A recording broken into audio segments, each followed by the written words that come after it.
नमस्कार दोस्तों, मैं हूं आपका दोस्त और मोटिवेटर सतीश जिंदल। मेरे मोटिवेशनल चैनल में आपका स्वागत है। दोस्तों, आज फिर हाजिर हूं आपके लिए एक नई कहानी, नया विचार लेकर, नई स्टोरी लेकर। दोस्तों, एक बार की बात है, एक भिखारी था जो रोजाना रेलवे प्लेटफॉर्म पर भीख मांगता था। जो शाम को जो कलेक्शन होता उससे अपना खर्चा चलाता था और अगले दिन फिर से भीख मांगना उसका पेशा बन गया था। एक बार क्या हुआ, जब वो रेलवे स्टेशन पर भीख मांग रहा था तो उसकी निगाह एक सेठ जी पर पड़ी। उसे विचार आया कि सेठ जी शायद उसे अच्छा पैसा देंगे, तो वो सेठ जी के पास पहुंचा और उसने सेठ जी से रिक्वेस्ट की कि सेठ जी कुछ पैसा दीजिए। सेठ ने बोला कि भाई, मैं बिना फायदे के किसी को कुछ नहीं देता, तू मुझे कुछ देगा तो मैं तुझे दूंगा। भिखारी बोला, सेठ जी मैं तो भीख मांग रहा हूं, मैं भला आपको क्या दे सकता हूं। तो जो मारवाड़ी बनिया था उसने साफ बोल दिया कि देख भाई, मैं मारवाड़ी आदमी हूं, मैं बिना लिए कुछ नहीं देता। भिखारी को बड़ा सरप्राइज हुआ कि यार, कैसे आदमी से मैंने भीख मांग ली। भिखारी बुदबुदाता हुआ, गाली देता हुआ ट्रेन से उतर गया और अपने रास्ते चल दिया। परंतु भिखारी के मन में ये बात घर कर गई, कौंधती रही, उसको बराबर परेशान करती रही कि सेठ जी ने ऐसा क्यों बोला कि जब तक तू मुझे कुछ नहीं देगा मैं तुझे कुछ नहीं दूंगा। कई दिनों तक वो इसी जद्दोजहद में लगा रहा कि भला मैं सेठ जी को क्या दे सकता हूं। तब अचानक उसे विचार आया कि पास में एक गार्डन है, वहां पे अच्छे सुंदर फूल हैं, तो क्यों ना मैं सेठ जी को एक फूल दे दूं, जिसके बदले में वो मुझे पैसा दे देंगे, भीख दे देंगे। भिखारी को बात जम गई और उसने फूल तोड़ लिया। फिर रेलवे स्टेशन पर अगले दिन इस इंतजार में कि सेठ जी मिलेंगे और उसे अच्छा पैसा देंगे।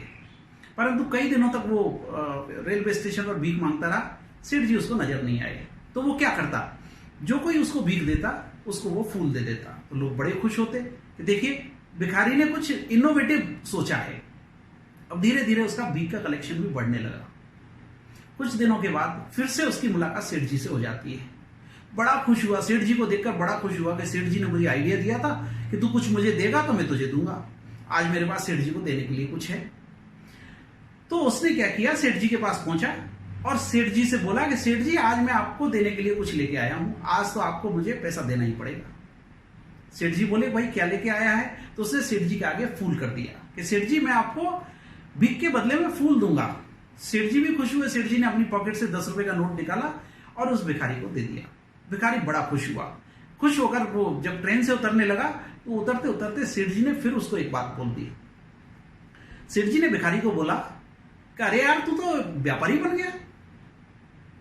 भिखारी को बात समझ में नहीं आई, व्यापारी कैसे बन गया।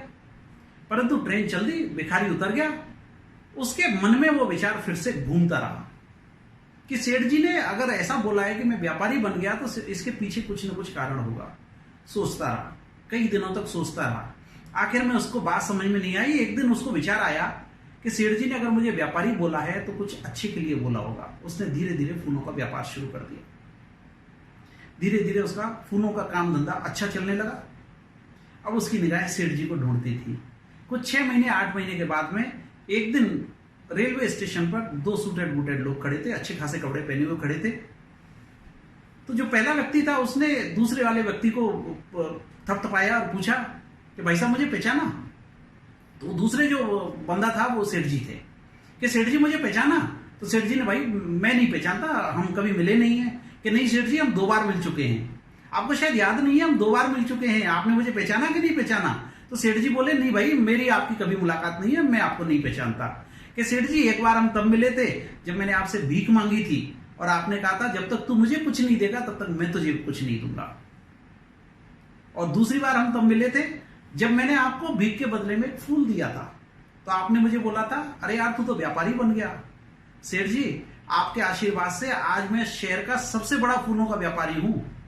मैं दूसरे शहर, इसी ट्रेन से दूसरे शहर फूल खरीदने जा रहा हूं। दोस्तों, जब आप किसी को एक विचार देते हैं, किसी में भरोसा जताते हैं, किसी की प्रशंसा करते हैं, तो उसकी जिंदगी पूरी तरह से तब्दील हो जाती है। भरोसा कहते हैं, भरोसा उस तेल की तरह है जिससे जिंदगी की मशीन चलती है। आप किसी में भरोसा जताइए, आप देखिए आपका भरोसा किस तरह से फलता फूलता है। देखिए, आप जब ऑफिस जाते हैं, समझिए आपके बॉस ने आपकी शर्ट की तारीफ कर दी, आपके कोट की तारीफ कर दी, या आपने कुछ और पहना हुआ उसकी तारीफ कर दी, या आपको बोल दिया आज आप बहुत खूबसूरत दिख रहे हैं, बड़े स्मार्ट लग रहे हैं। आपका पूरा दिन अच्छा जाएगा।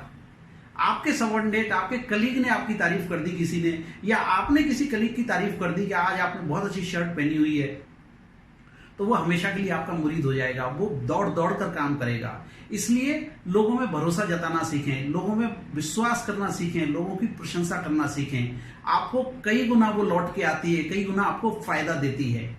इसलिए हमेशा ध्यान रखें कि लोगों में भरोसा जताएं, लोगों में विश्वास जताएं, लोगों की तारीफ करना सीखें। जिंदगी में ये बहुत काम आती है। Thank you very much friends for watching this video. मैं उम्मीद करता हूं आज की कहानी आपको जरूर पसंद आएगी, और कहानी अगर पसंद आई तो इस चैनल को सब्सक्राइब करना नहीं भूलिए। Thank you very much.